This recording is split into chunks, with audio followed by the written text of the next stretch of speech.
buah-buahnya dan pasar. Ya, barang-barang di sini karena mereka mau uang tapi mereka tidak mau orang, mereka tidak tahu yang masuk di dalam kota. Jadi ada market di luar ya.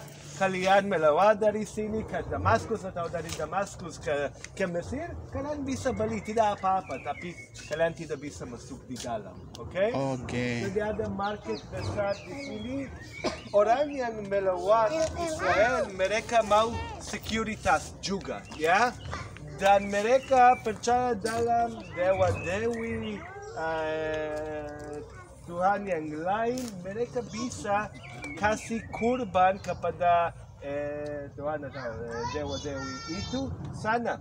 Karena sana kita menemukan high place, altar di luar pintu gerbang.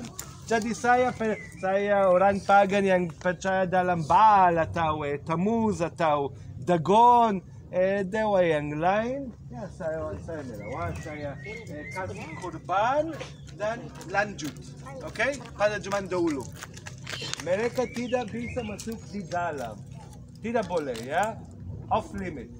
Tapi sekarang kita akan masuk di dalam, oke? Berapa kira-kira penduduk